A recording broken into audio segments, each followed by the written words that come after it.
ابو موسیٰ اشعری عبداللہ بن قیس رضی اللہ تعالیٰ عنہ سے روایت ہے، انہوں نے نبی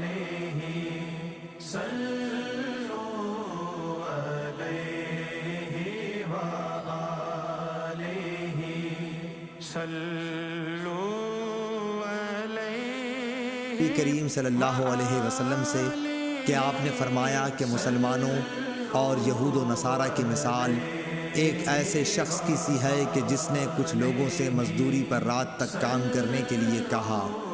انہوں نے آدھے دن کام کیا، پھر جواب دے دیا کہ ہمیں تمہاری اجرت کی ضرورت نہیں، یہ یہود تھے۔